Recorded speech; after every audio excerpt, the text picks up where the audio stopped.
Hello everyone. My name is TJ Billard, and I am the Executive Director of the Center for Applied Transgender Studies. It's my great honor to welcome you all to the first event in the Center's Distinguished Lecture Series for 2022.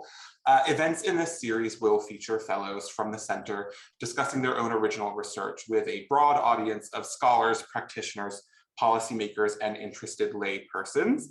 All of these events will, just like this one, be virtual, free to attend, and open to the public. And at the end of today's event, I will be announcing the next speaker in our series, so make sure to stay until the end for that. Now, without further ado, let's get to today's speaker. Austin H. Johnson is a senior fellow in the Center and an assistant professor in the Department of Sociology at Kenyon College, where he teaches courses on medical sociology, trans and queer sociology, and social research methodologies.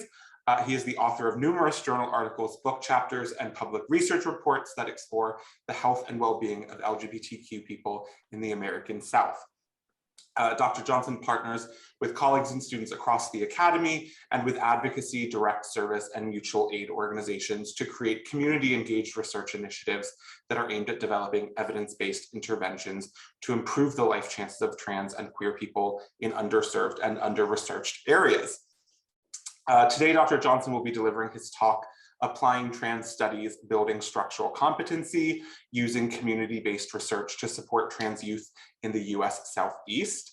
Dr. Johnson will speak for about 40 to 45 minutes, at the end of which we will have 15 to 20 minutes of moderated Q&A. And during the talk, you can feel free to use the Q&A functions in Zoom to submit your questions. So with that, Dr. Johnson, the room is yours. Thanks so much, TJ. I really appreciate that introduction. And thank you to the Center for Applied Transgender Studies for the invitation to come and speak with you all today at this inaugural event of the Distinguished Lecture Series. I am really honored to be a part of this, and I'm also as much, if not more honored, to serve as a senior fellow at CATS. I'm incredibly grateful to be along on that roster with all of these really awesome scholars and thinkers, and I'm humbled by their impact. And if you haven't yet, those of you who are here, please take a chance to go look at appliedtransstudies.org/people and check out all those really wonderful folks. So I want to talk to you a little bit today about my work, but also thinking more towards kind of what my work means to me and how I see it as a part of applied transgender studies and where I see it going or where I hope we can go with it. I'm not very a real PowerPoint speaker, but I'm gonna give you a few slides so you don't have to stare at my face the whole time. So I'm gonna share my screen and then I will get started. Let's see, share. TJ, there we go. Okay. Here we go.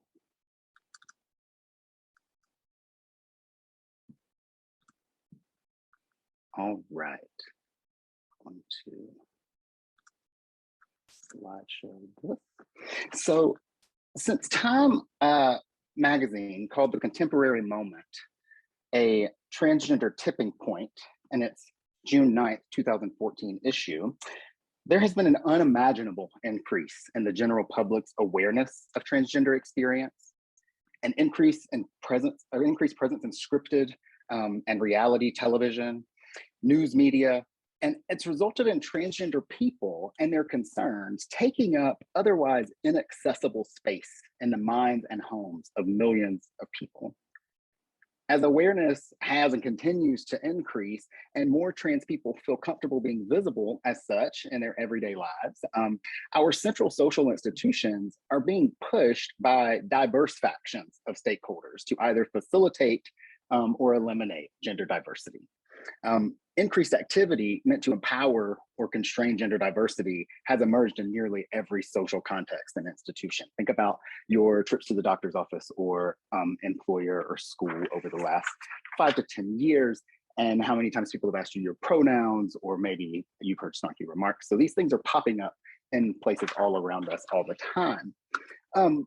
We've seen shifts that were kind of hard for me to foresee the day I picked up my copy of that beautiful magazine cover from a large chain bookshop in Spartanburg, South Carolina. It had been 4 years since I started my own medical transition the day I picked up that magazine off the shelf, in a doctor's office about 2 miles away from where I sat in my perfectly overstuffed chair, drinking my slightly over-steamed latte, sheepishly reading a magazine, scared of being clocked. And while the magazine, I felt, was suggesting that I could calm down a little bit, I mean, we'd reached this tipping point after all. Fast forward about 6 years, the American Civil Liberties Union has named 2021 the most active year on record for anti-trans legislation in the United States. Right-wing activists and anti-trans lawmakers tested out the viability of their approaches in 2021, slightly tweaking them at each iteration to see which approach would hold up under legal scrutiny, strict or otherwise. In many cases, trans and queer activists worked tirelessly to defeat these proposals. They organized public protests and facilitated outreach campaigns. They attended state and local legislative sessions and gave impassioned public testimony on behalf of trans youth and young adults. They created community care spaces to process the political moment and facilitate the provision of direct services and mutual aid during the onslaught of attacks that continue to come. They built coalitions made up of diverse stakeholders across their communities, trans people, cis allies, who were already leading a variety of social justice organizations. Working together, these activists showed us the kind of power we can have when we come together and build coalitions, when we make the decision to approach our struggle with a collective, community-oriented approach and combine our resources so that everyone has what they need to contribute to the best of their own ability to that struggle. Sadly, their efforts also showed us the limitations of our power and the work that is required from all of us continually to support trans people, and especially trans youth and young adults, beyond these defensive strategies of whack-a-mole that we're playing with this political activism. We are 3 months into 2022, and we are witnessing the renewal of this legislative harassment. State and local lawmakers concentrated in the US Southeast, but increasingly spread out around the country, have already put pen to paper to prevent and sanction the provision of life-saving medical care to trans kids and young adults, rule out the acknowledgement of trans and queer identities in public education, make it illegal for trans kids to play sports on teams that reflect their gender identity, punish people for using the restroom in a public space, and offer safe harbor to those who shape-shift religious doctrine to condemn rather than love thy neighbor. And in some cases, to frame the provision of support by a parent, caregiver, or teacher as child abuse or grooming. To rally support proponents of this dangerous legislation rely on tropes that stigmatize trans, non-binary, and gender diverse people as dangerous, predatory, deceptive, and sociopathic. When these bills are passed into law, and importantly, even when they are resoundingly defeated or fail to reach an actual vote, anti-trans lawmakers and their allies manufacture and encourage the spread of harmful rhetoric and ideology that is necessary to support the content of this legislation. In turn, this arms everyday citizens with dangerous ammunition and deputizes them in the culture war fever dreams of right-wing America. In Texas, pharmacists are reporting parents of trans children to Child Protective Services, scaring and potentially dividing families who are following current standards of care. In Georgia, school teachers are outing trans kids to their parents and peers, placing them at risk of emotional abuse, physical violence, and potential abandonment. Excuse me. I remember in my 9th grade Spanish class in South Carolina, I wrote a letter to my first girlfriend. It was mostly benign, but definitely included cheesy high school crush stuff. I was kind of annoyed, but assumed my teacher threw the note out, and I forgot all about it in the midst of like 9th grade life. Happening 3 weeks is a really long time in 9th grade. A few weeks passed and the parent-teacher conference was coming up, and my mom would go every time to the parent-teacher conference and talk to my all of my teachers. And I always liked this because I had very few friends and I had ADHD and my hyperfocus was school. So I made really good grades. And this was usually a good night for me that ended with pizza, or like, I don't know, a trip to the Radio Shack or something to get a CD. But in 2002, nobody was cool with cheesy high school crush letters, even if they were benign, if they were queer or trans in any way.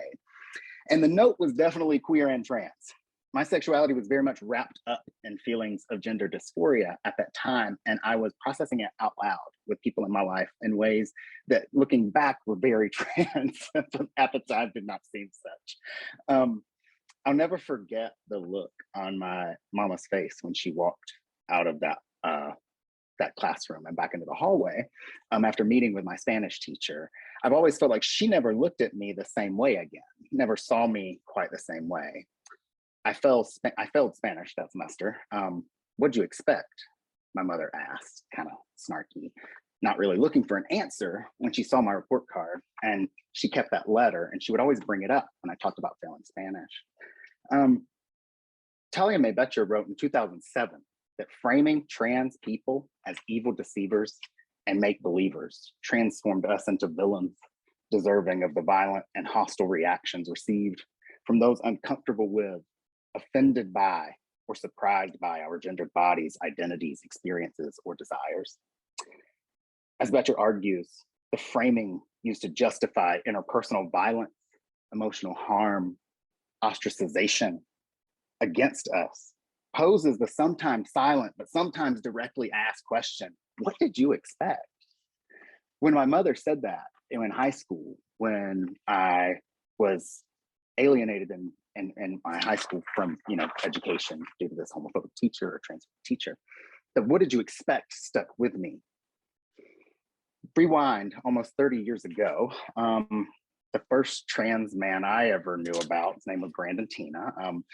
Brandon Tina died, many of you know this story, trigger warning of trans violence here. Brandon Tina died in Humboldt, Nebraska from a gunshot wound on December 31st, 1993, but he also died from stigma as local authorities mocked, dismissed, and failed to protect him after he reported being brutally attacked by two men who days later murdered him and his friends in a revenge plot.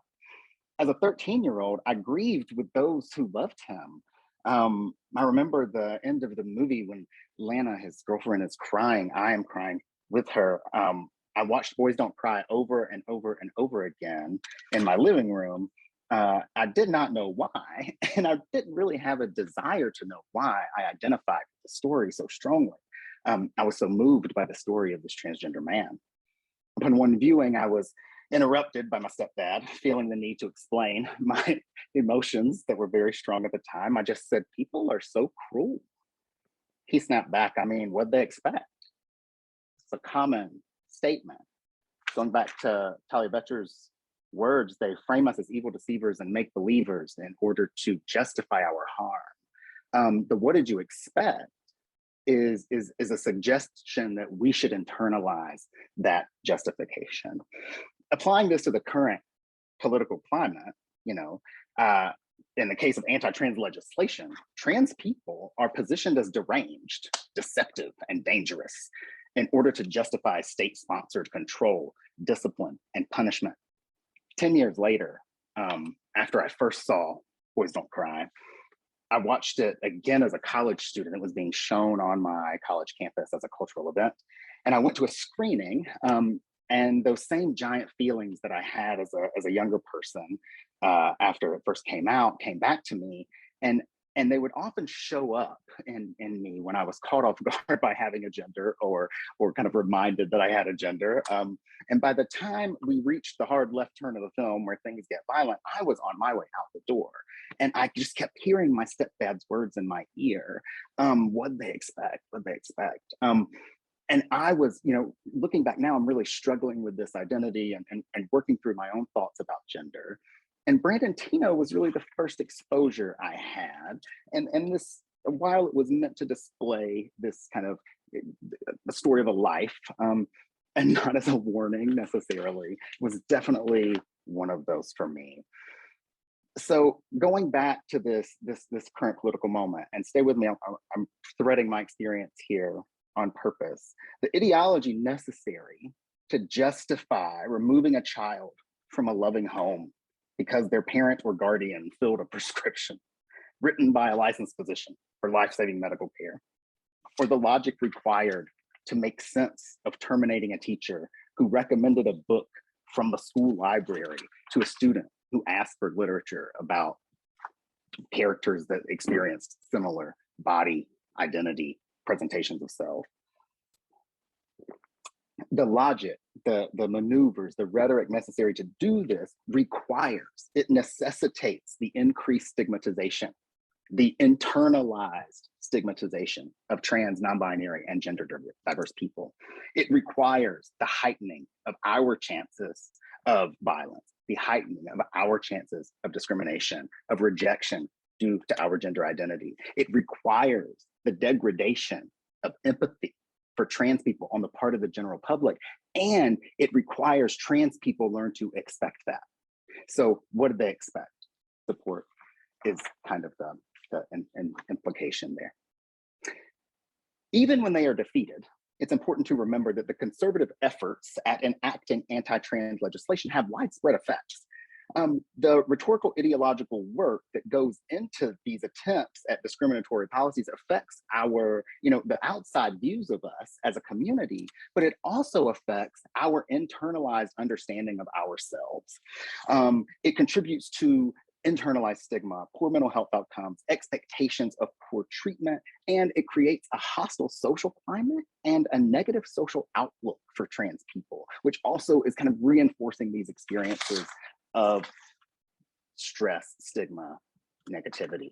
So when you think about this legislative harassment, what happens when someone introduces a bill and the political and media machines start turning, we start hearing words, even if it's from friendly people on our Twitter feeds or our social media feeds, that no, we are not like this. No, this is not true. So even if you are not subscribing to the negativity, you are seeing it combated most of the time. And so it's constant in your atmosphere and in your environment if you are plugged into trans community on social media, that is likely. So even when they are defeated, and when they're being pushed back or kind of pushed away, these laws and kind of the proposal of this legislation comes with a narrative. It comes with a track that repeats itself over and over, that attempts to kind of position trans people again as deranged, dangerous, and deceptive. So the minority stress model, this is going to get a little heady for my research purposes, but I won't stay on that too long. The minority stress model was developed to connect the experiences of lesbians and then later gay men's mental health outcomes to experiences of conflict between their identity, sexuality, and a heteronormative society. The stigma, bias, and discrimination resulting from heteronormativity, scholars argued, led to increased experiences of depression, suicidality, low self-esteem, things like that. So it also resulted in more negative life events. So expecting mistreatment leads to possibly more mistreatment and things like that. So going on, according to this model, the experience of negative life events, their anticipation and the internalization of their meaning leads to these poor mental health outcomes. It was later adapted and applied to trans people by Hendricks and Testa in 2012 to explain high rates of depression, anxiety, and suicidality among trans people. Psychologists suggest that trans people experience gender minority stress in addition to sexual minority stress. So in addition to being perceived as a member of the queer community broadly, trans people are also perceived as trans, which comes with its own ideas, connotations, talking points on the news, et cetera. And so these folks suggest that a pathway from gender-related negative life events, this fear and anticipation of them in everyday life, leads to psychological distress and negative outcomes. But it's not just rhetoric or direct attacks at you that leads to these things. It's the knowledge of them in your atmosphere. It's the awareness that people, politicians, leaders in your community, teachers, faith leaders, parents, doctors, etc., share these beliefs as well. So it's this kind of second order belief where I don't have to believe it and I don't have to believe you believe it, but I believe that most people think these things or are aware of these tracks, which kind of gets into my own head, right? So these trans-specific negative life events include a range of anti-trans experiences, including microaggressions, rejection, emotional abuse, physical violence. This hostile political rhetoric increases, so too do these experiences of minority stress. One research group found that trans adults who live in US states with anti-trans policies report more suicide attempts than their peers in states without. Other researchers found that encounters of anti-trans bias become ubiquitous in areas where there is a lot of anti-trans political rhetoric. People report experiencing microaggressions at least once a day, misgendering at least once a day. Over time, some trans, non-binary, and gender diverse people may accept this and change their behavior, avoiding these things, kind of internalizing this, expecting it, changing where they would go, which support they would seek out, which resources they would find. This kinds of rhetoric, when you look at which states it's highest in, these things are also associated with not just for adults and suicidality, but increased specifically among youth. So increased depression and suicidality among trans people under the age of 18, which in the last 2 years, sadly, has been where most of these laws are targeting. An especially cruel and harmful component of them, in particular, is their targeting of trans youth and young adults, as well as the authority figures in their lives who might offer them support and resources. And again, even when they're defeated, the activists, conservative activists, are unable to use the law to control trans people. The rhetoric does a fair amount of that for them. One research group in the US conducted focus groups with trans and gender diverse youth after one kind of legislative session in the Midwest last year, and found that anti-trans political rhetoric leads to the development of dangerous environments for trans youth at school. So it wasn't just the way that trans youth start thinking about themselves as a result of the way people talk about them, but it empowers their peers to engage in gender-based, bias-oriented bullying that increases their experiences of minority stress in addition to the stigma they're experiencing from the rhetoric. Paisley and colleagues in 2020 wrote that this rhetoric emboldens peers to perpetuate bias-based bullying and harassment, which itself is associated with poor mental health and suicidal ideation, as well as academic performance and substance abuse. And so you have this kind of cycle where there is this legislative harassment that is kind of on its face focused on these laws, but as it is doing that, it is engaging in a cultural project of trans othering, alienation, and rejection.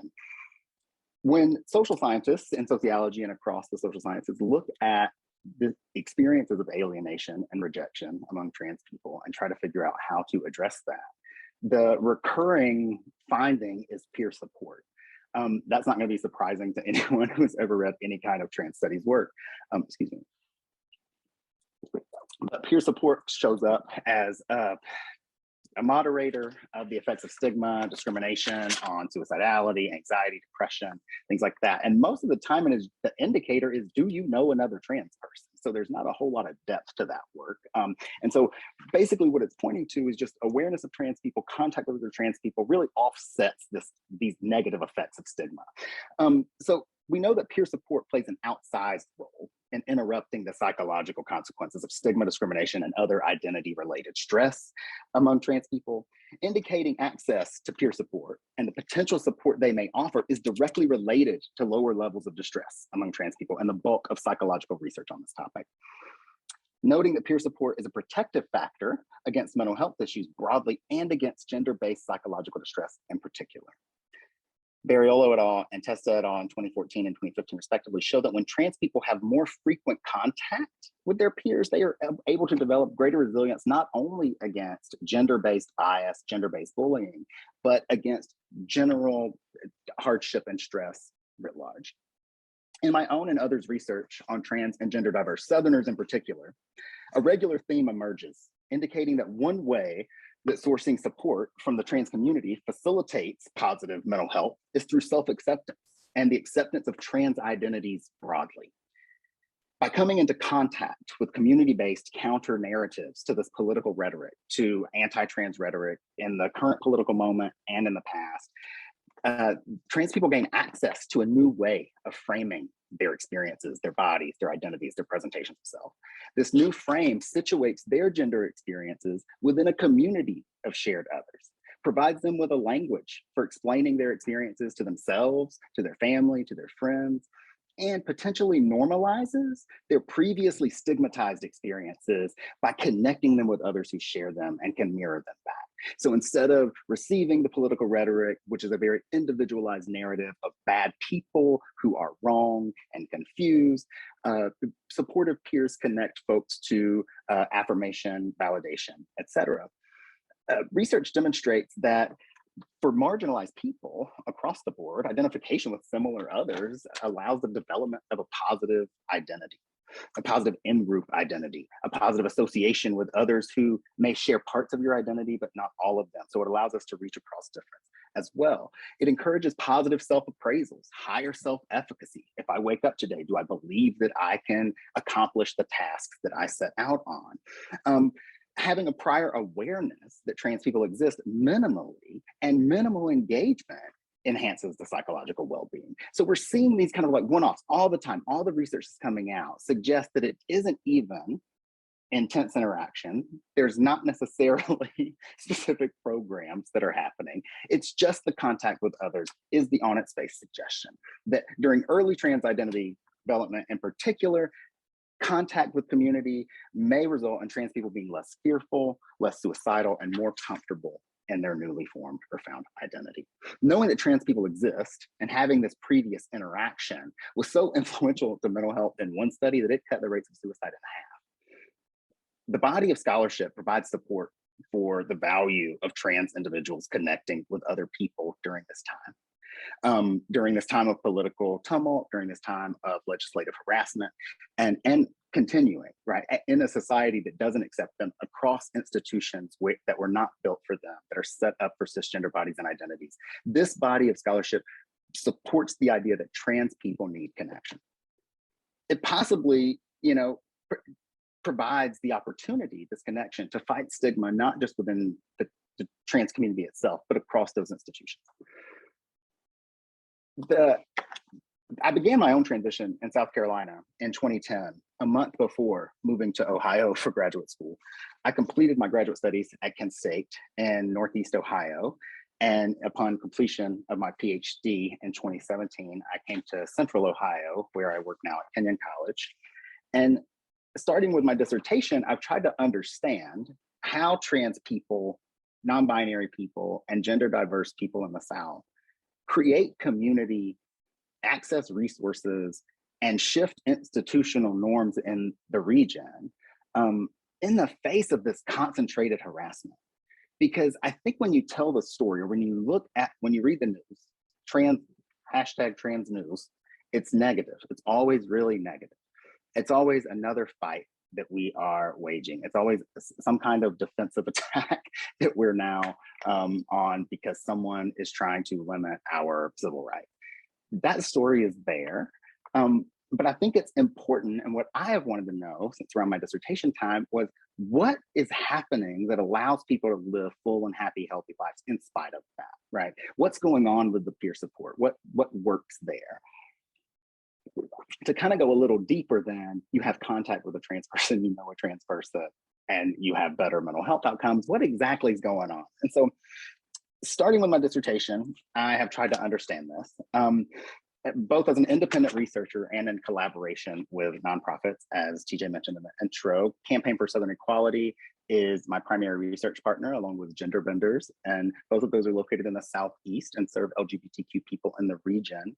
Along with those two partners and independently, I've completed over 5 years of ethnographic fieldwork with trans people in the South, more than 100 in-depth one-on-one interviews, 5 different focus groups, surveyed more than 5,000 trans, non-binary, and gender diverse Southerners. And I'm not done, but after all of that, I do feel confident saying, yes, peer support and community connection are game changers for trans people, but that they're not enough because they're leading to emotional burnout. And so there is this really positive story that is spun all the time. Peer support matters, peer support helps, peer support saves trans people. We keep each other safe, as this beautiful graphic shows. And I Googled we save each other, trans people. And this was the first thing that came up, and heard that phrase all over. But I saw this graphic and I thought that is beautiful. And I've said it myself and I've shared that sentiment. And yet at the same time, when I'm doing this research, trans leaders are bringing people together to save trans community, but who is saving them is the question that keeps coming up over and over again. And so after seeing this and thinking about all of these folks, I started thinking about what happens in community. What are folks dealing with? Like, going back to my own story a little bit, I left the year after I left graduate school, or after I left for graduate school, a friend from college posted a video on YouTube. I had a YouTube trans channel back in the day. I think I have taken it down. I hope you can't find me on there, but I think they're all private. But my friend posted something on his transition social media account, and he had recently come out to the world as trans in the region, but was describing experiences of incredible loneliness and isolation and how he couldn't find resources back home. He floated the idea in that video of moving. He wanted to leave and move to the Bay Area because he could not find the things in that community.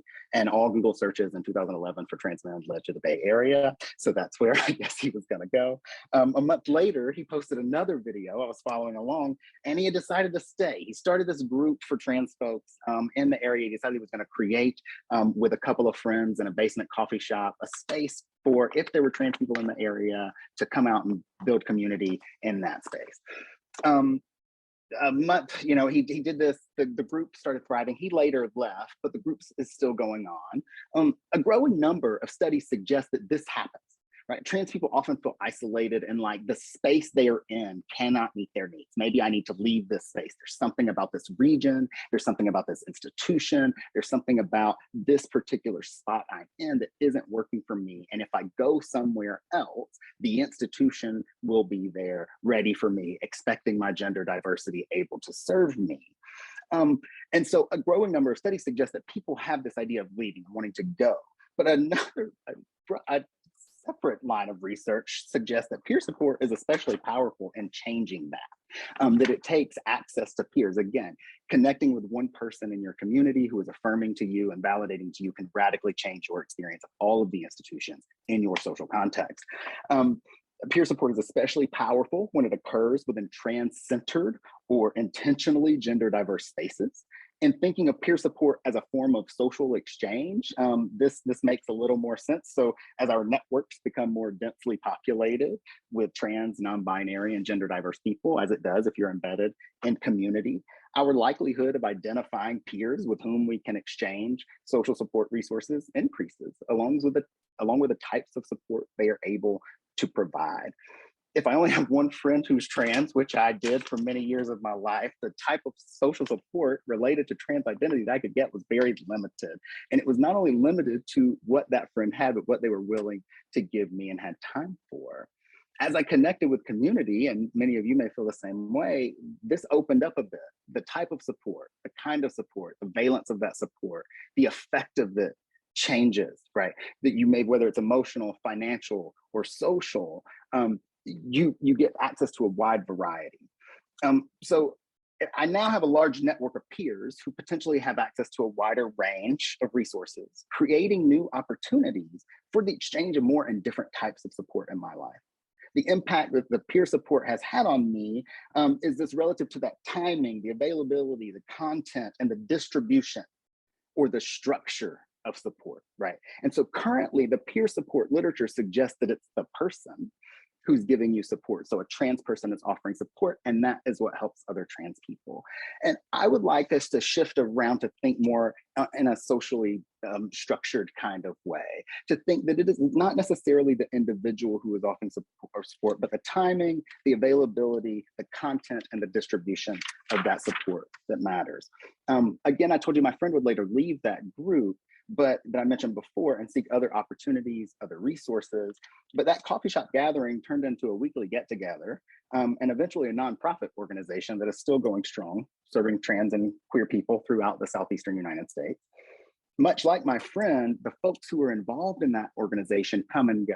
They come when they have certain needs, they go when those needs are met, and they come in and out. It's not a matter of falling out of community so much as using community itself as a resource where their needs can be met. In an article I co-authored with my colleague Baker Rogers at Georgia Southern in 2020, we show that peer support contexts like those that offer regular opportunities for creating and maintaining friend connections or social connections with other trans people facilitate strong networks and norms through intentional programming that destigmatizes and normalizes trans-specific interactions and specific positive frames for understanding trans identity, regardless of the kind of support, if it's emotional, financial, spiritual, etc. The type of space that you are accessing that support, whether it's social media, physical space, none of that matters as much as the structure, again, timing, content distribution, and the culture, or how trans inclusive, how open to gender diversity is this space where you are receiving support. So the power of peer support, again, not a new finding for those who have been reading about trans people and health or well-being in the last 10 to 15 years. But scholars thinking and writing about trans people who are reporting this consistently kind of rely on some assumptions that miss part of this puzzle. The few issues that arise when considering these implied assumptions or that folks take from them are, one, that peer relationships are formed organically in dyadic or small group interactions. So I meet you, you're trans, I'm trans, we're friends, great, happenstance. The other assumption is peer support among trans people is a social exchange of emotional resources. I am supporting you, you are supporting me, so our contact assumes that we are both exchanging those resources together. 3, trans people who support each other are exchanging resources of equal value. Support is support is support is the assumption here, especially in some of the more quantitative studies. And 4, trans people experience equal access in that support. So if I have access to one trans person, you have access to one trans person, maybe we have access to the same level of trans support.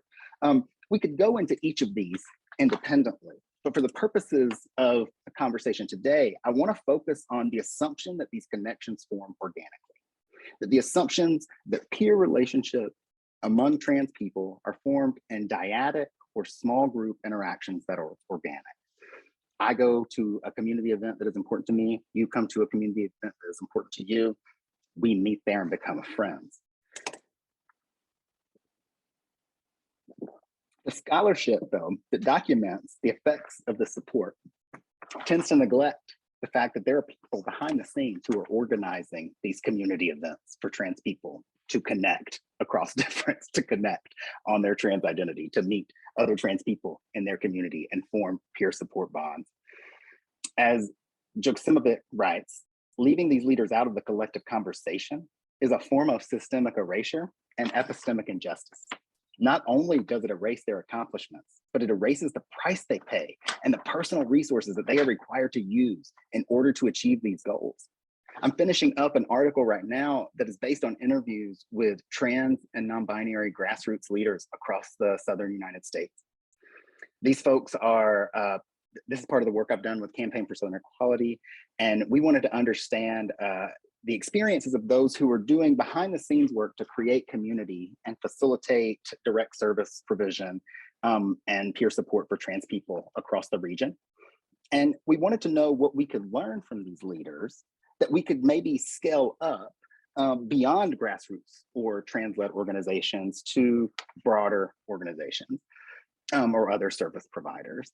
And the primary thing we're learning is that peer leaders are burning out. Emotional burnout is high among grassroots LGBTQ organizers. I doubt that is surprising to anyone here. I think burnout is high among all of us right now who are working in inequalities work, whether it's on the ground in activist spaces or in the academy reading and thinking about these ideas. Burnout is real. The leaders we interviewed are organizing trans peer support groups and social gatherings, connecting trans youth to opportunities for self-expression through advocacy, activism, and the arts, educating their neighbors, including K-12 teachers, healthcare providers, law enforcement, and other resource gatekeepers and institutions in their communities, When traditional service infrastructures fail, they're organizing food pantries and community gardens, sometimes food trucks, HIV clinics out of the back of cars and vans, organizing events, community events like pride or drag shows to bring people together and celebrate their community. And most of them are doing this out of pocket as volunteers on the side of other jobs. And many are coming out of pocket to pay for healthcare, food, education, and housing for others, trans folks in their community. And so when we ignore that part of the conversation, when we talk about peer support, we only hear the good side. And I think it's really a great finding and we should encourage people to think about the ways you can build peer support for trans people, to support them, the ways we can save each other by supporting each other. I think that's very important. But we also have to think about the fact that there are other leaders in our community, other trans people in our community who are doing a little bit more of that work, maybe creating the space that I could show up to meet a friend and have a conversation with them and get support. These folks are LGBTQ grassroots leaders who are facilitating trans community and peer support are deeply committed to the South. They see potential in the South, in the region, in spite of this legislative harassment.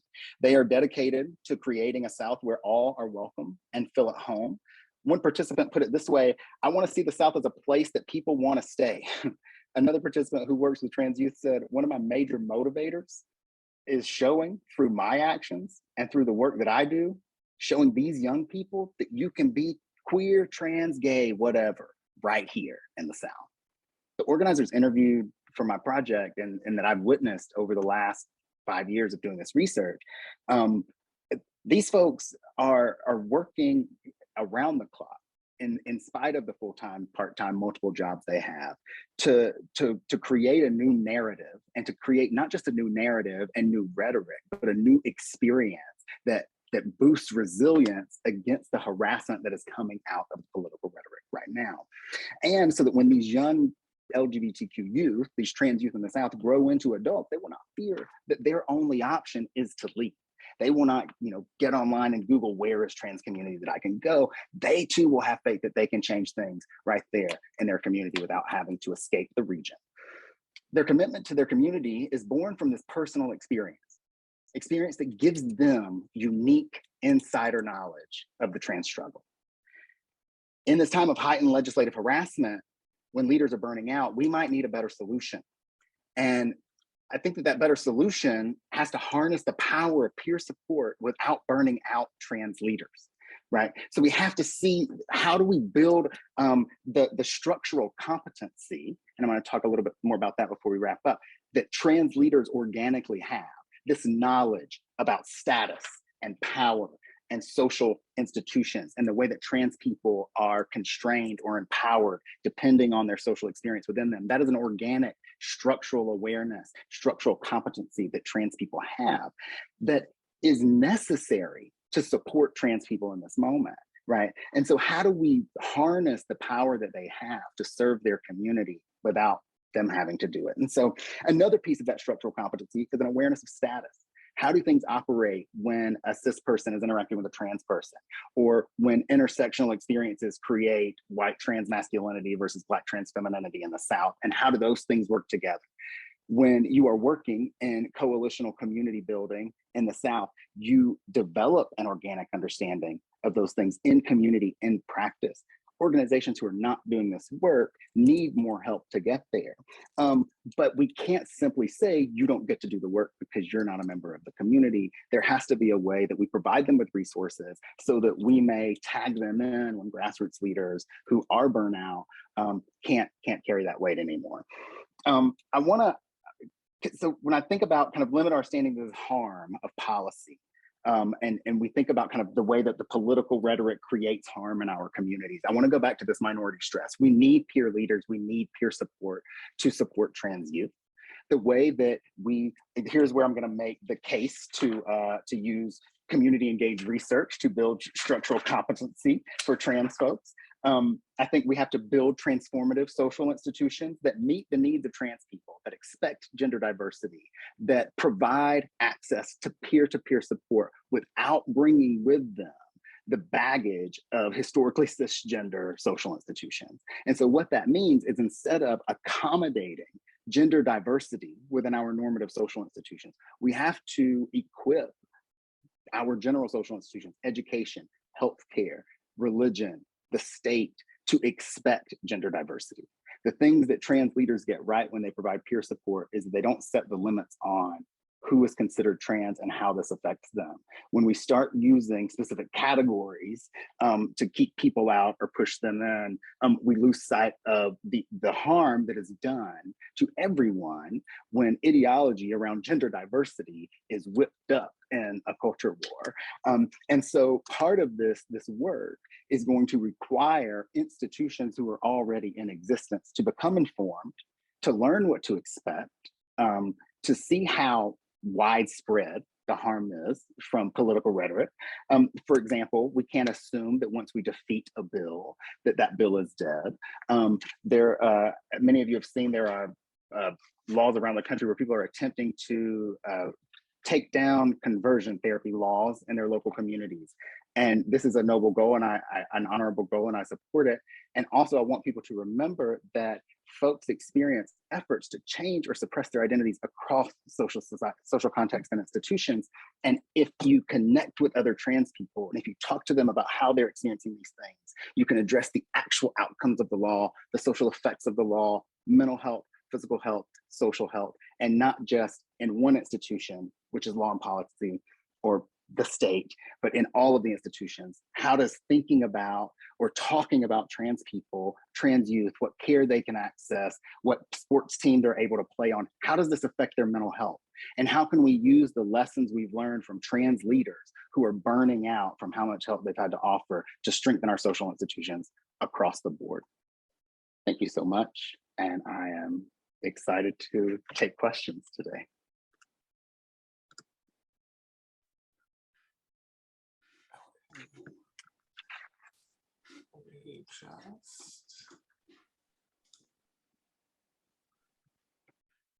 There we go. Okay, so thank you, Dr. Johnson, for a wonderful and illuminating talk. We'll now move into our Q&A. So if any of you have questions for Dr. Johnson, please submit them through Zoom's Q&A feature, and I will moderate them for a discussion. I probably won't read things verbatim. We'll just try to summarize them briefly, but I'll get us started with one question of my own while people type and say or ask, you quite rightly mention that much of this anti-trans legislation that's happening in the United States right now is happening in the South, but at the same time, there's a really problematic and often quite dismissive cultural narrative around the South when it comes to it being a lost cause, or it's easier to just leave, and we have this emphasis on if you get out of the South, if you get to a big city, that's what it takes to survive as a trans person. And you obviously kind of spin that narrative on its head, thinking about support, but you talked a lot about resilience to endure. And I'm curious what those of us who are outside of the South or not working in the South can do in our own work, not to focus on contributing to resilience, but contributing to transformation that makes perhaps resilience a little less necessary. What can those of us who are outside of the local community do with our work, with our activism, to contribute to those efforts? Thanks so much. I really appreciate y'all having me today. I think that's a great question, and it's not just one answer. What I see most of the time, whether it's in the way that local folks on the ground are fighting anti-trans legislation, or the way that people are supporting folks in my local community, or in my trans friends, or the trans kids of my friends, is this development of alternative narratives, right? And I think that the Center for Applied Trans Studies is really apt to do this, right? Looking at how do we use empirical research to talk about the material conditions of trans life? How do we build capacity with data instead of stereotypes and like fear-mongering rhetoric that is not accurate? When we tell the actual story, it's not that trans people are like pedophilic predators who are coming after your children. they are people who were harmed as children, right? They're people who, like me, were outed by my teacher, not someone who did something horrible in school, but was the victim of violence. And so I think that as researchers outside of the region, it's important for us to tell a different story, or to add to the story, while also kind of fighting back against bias that I've seen from folks who are not from the South. So there's this assumption I've said to a researcher, I won't name names, who studies trans health a couple years ago. And I said, oh, I'm about to start a project talking to a lot of providers in the South who treat trans people. This person was teaching in the South at the time, living in the South, and said, oh, are there any? And kind of as a joke.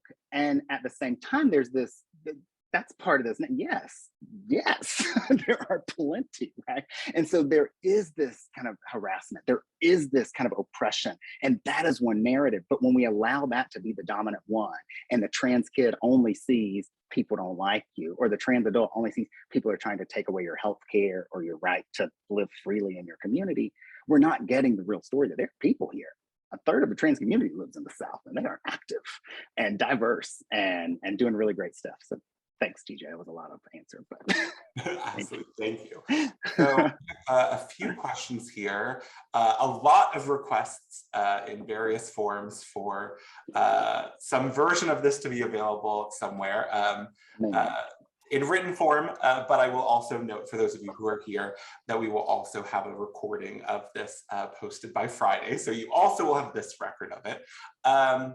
And a lot of questions about literature, but I'll get to perhaps one of the more conceptual questions and ask a little bit about how do ally organizations better partner with the community organizations that you're talking about to shoulder some of the burnout of, or the burden of the burnout that's being felt by trans and gender diverse community leaders. Obviously, peer support means it needs to come from peers, but how do we contribute to the efforts that alleviate burnout that you're saying is happening?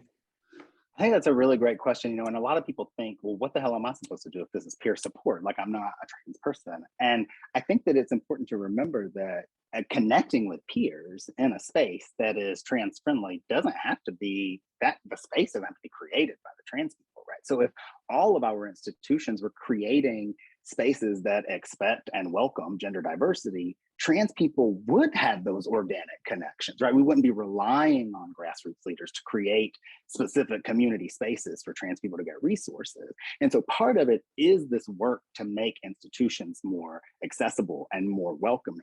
And I think that the way that this works is reach out to the organizations in your community. I would say that if anyone is interested in doing this work, the very first thing is to reach out to trans people who are already on the ground in your community doing this work, plugged into this work, and ask, how can we help?